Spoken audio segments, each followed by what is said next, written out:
어떤 청년이 자기 자존감을 충전하는 법을 올려서 글을 본 적이 있습니다.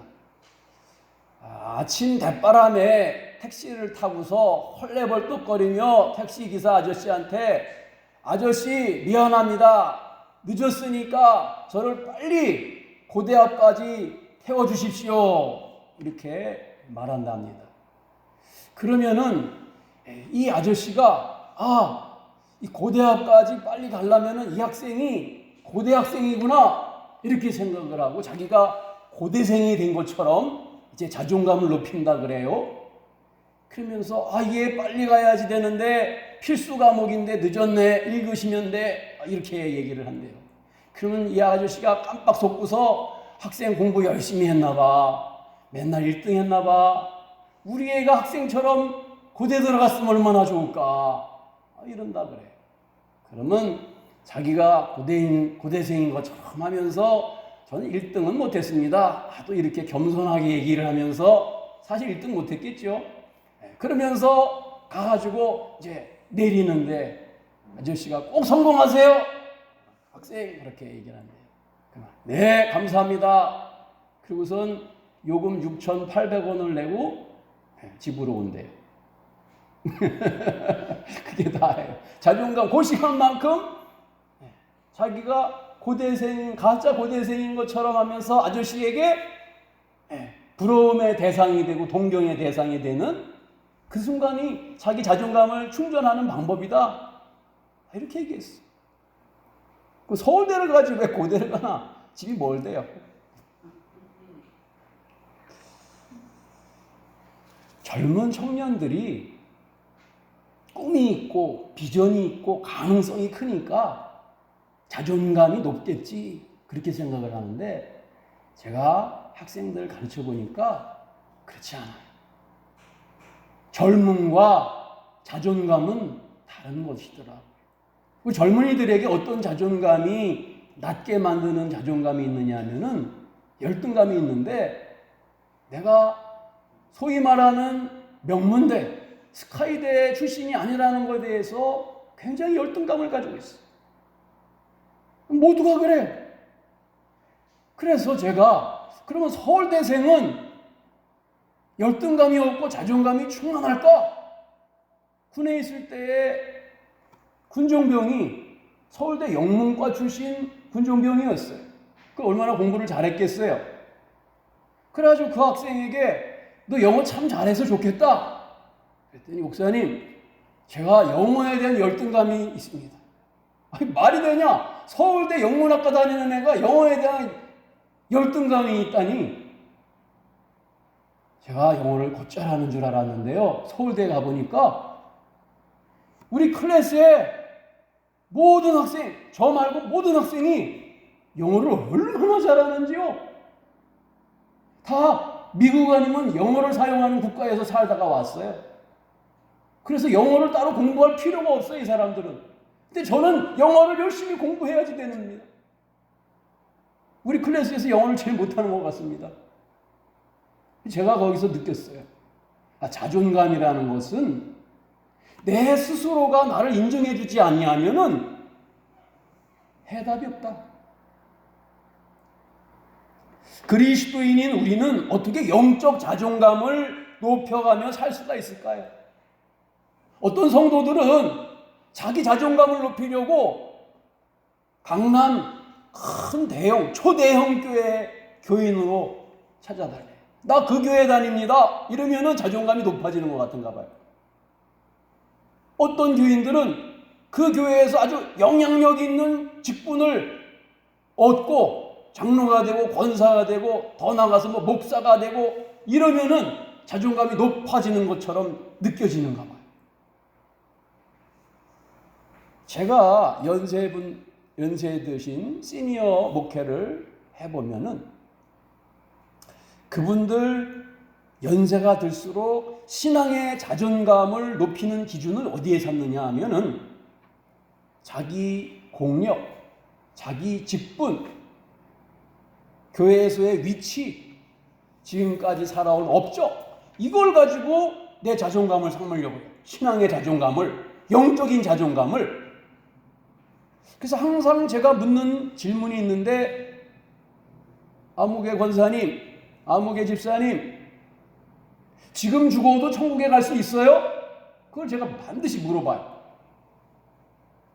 이 질문 여러분 잘 못 받아요. 그죠? 지금 죽으면은 천국에 갈 수 있나요? 전체 대답 말고 1대1로 대답을 요구하잖아요. 대답 잘 못해요. 신앙 좋은 것 같은데 한 권사님에게 제가 물었어요. 어느 날.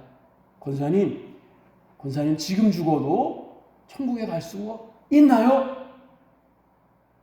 근데 그 권사님이 갑자기, 목사님, 저희 집안은요 5대째 예수를 믿고 있는데요, 저희 남편도 장로고요, 저도 권사고요, 우리 아빠도 장로님이었고요, 권사님이었고요, 우리 할아버지도 장로님이었고요, 우리 아들도 장로고요, 권사들이 다 권사고요.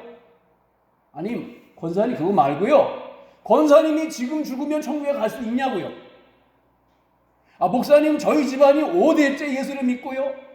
또 반복. 무슨 얘기예요? 자신이 없는 거예요.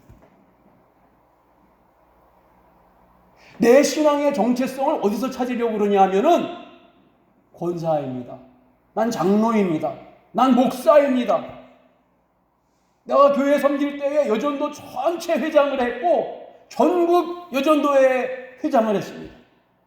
개척교회를 몇 개나 세웠고요, 교회 헌금을 많이 했습니다.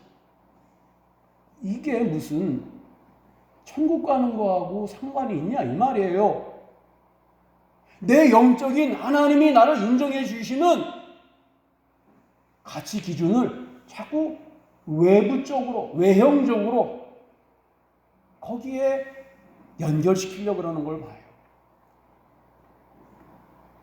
예수 그리스도인의 자존감은 나를 살리신 예수 보혈의 피, 십자가의 은혜, 거기서 반드시 찾아야 되는 줄 믿습니다. 그거 아니면 nothing, 아무것도 아니다. 내가 큰 교회에 다닌다? 그거 나하고 구원하고 무슨 상관이 있어? 내가 목사다? 그거하고 나하고 구원받는 거하고 무슨 상관이 있냐 이 말이야. 내가 교회를 10채를 지었다? 무슨 상관이 있냐 이게요. 구원과 관계가 없어요. 내 영적 자존감은 어디에 삼아야 되느냐? 내가 돈을 얼마를 벌고 내가 여태까지 잘 살고 평안했고, 그게 아니라 그리스도 보혈의 피. 오늘도 예수 보혈의 피만 바라보면은 내 마음이 저려오고 내 죄인됨을 내가 스스로 느끼고 가슴을 치며 베드로와 같이 회개하고 통회하며 바울과 같이 나는 죄인 중에 괴수 죄인입니다 고백할 수가 있는 그 신앙, 그 감격, 그 은혜, 그것이 없다면은 그의 신앙의 영적 자존감은 사라지고 있다는 거예요.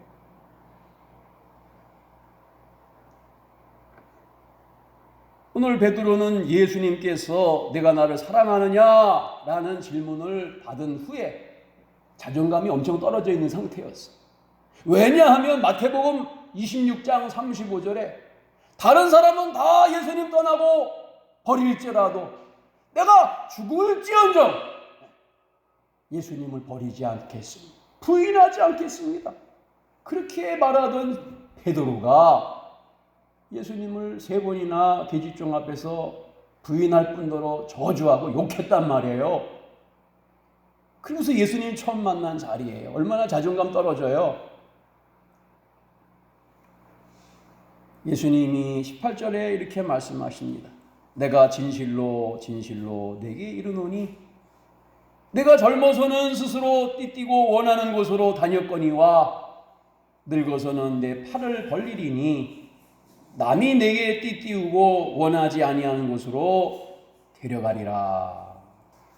인생은 누구에게 묶여가지고 어디로 가느냐에 따라서 결론 나는 거예요. 젊다는 것은 나를 묶어서 내가 원하는 곳으로 나를 이끌고 가는 거예요. 젊어서 베드로는 어떻게 했어요? 제가 원하는 대로 살았어요. 그러나 오늘 말씀 보면은 늙어서는 다른 사람이 너를 묶어가지고 원하지 않은 곳으로 끌고 갈 것이다. 그래서 어떻게 순교당해야 될지를 말씀하셨다 그랬어요. 베드로가 그 말 들으니까 요한은 하나님 예수님께 사랑 많이 받는데 요한은 어떻게 될까 궁금했어요. 그래서 주님 이 사람은 어떻게 되겠습니까? 물었죠. 22절에 예수께서 이르시되 내가 올 때까지 그를 머물게 하고자 할지라도 네게 무슨 상관이냐? 너는 나를 따르라.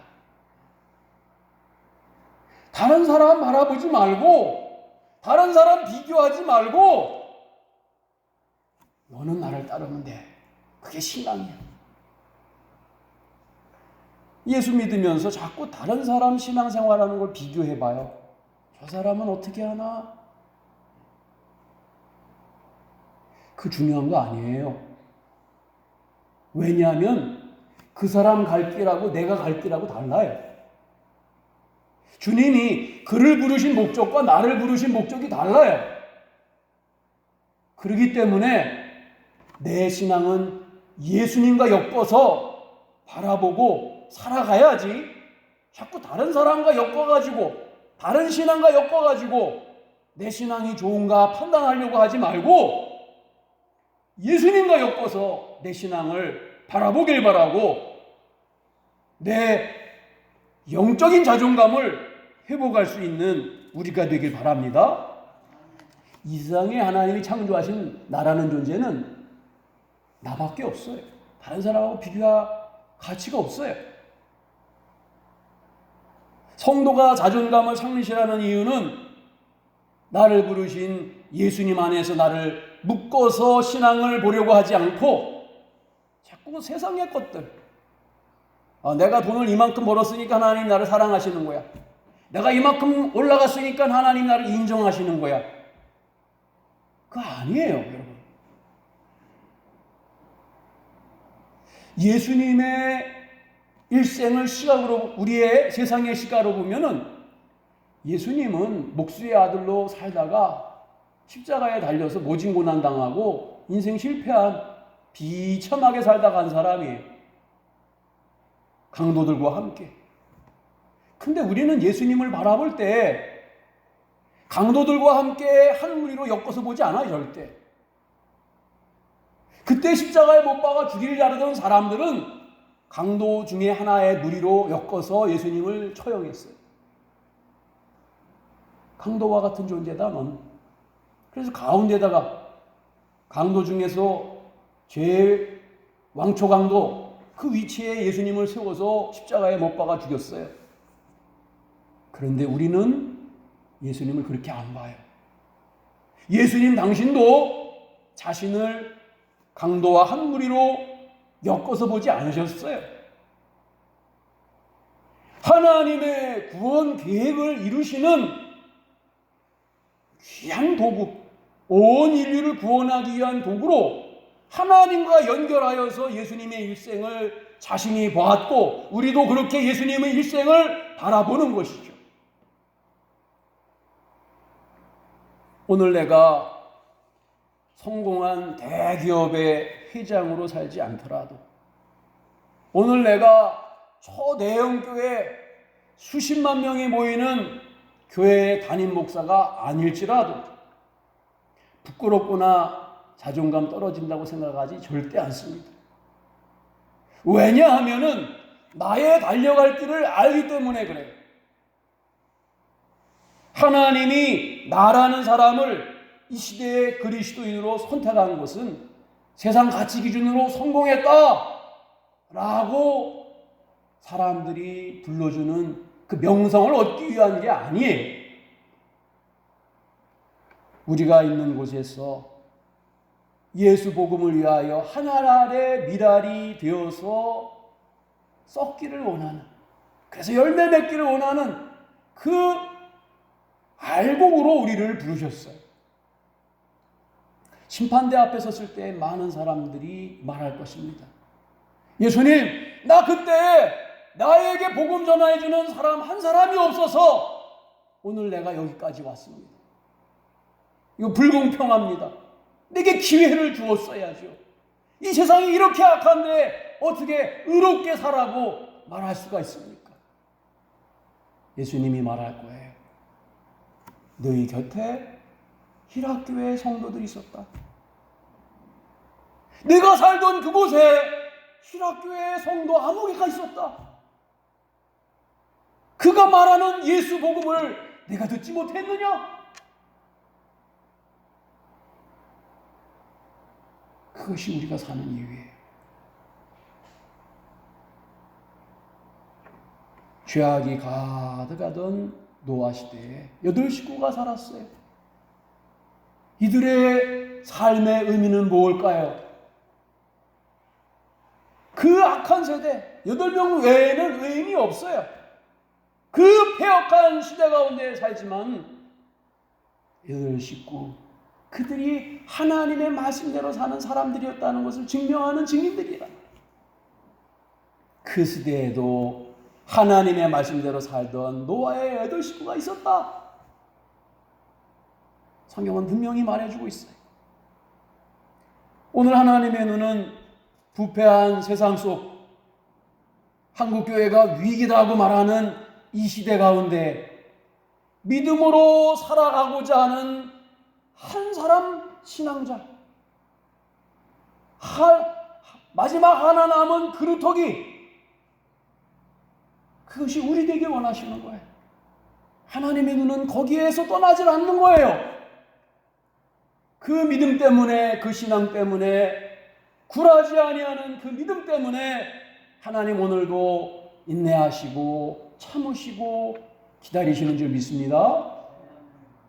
이것이 하나님의 소망이에요.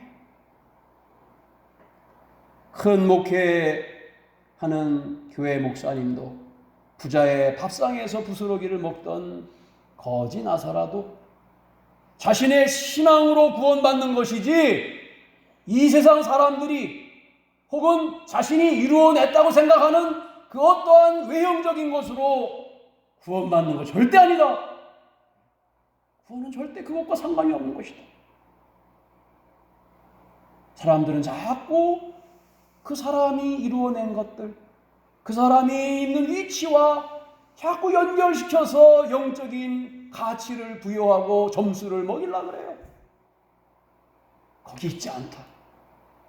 오직 구원은 예수와 연결된 내 스스로의 신앙에 있다. 그럼 착각하지 말길 바라요. 내가 교회를 몇 년 다녔는지, 내가 목사였는지 장로였는지 중요한 게 아니에요. 내가 오늘 예수 그리스도의 십자가 아래에서 변함없이 죄인 중에 괴수죄인임을 눈물로 고백할 수 있는 것인지, 그 감동과 감격이 내 마음에 아직도 살아있는 것인지, 그게 중요한 거예요.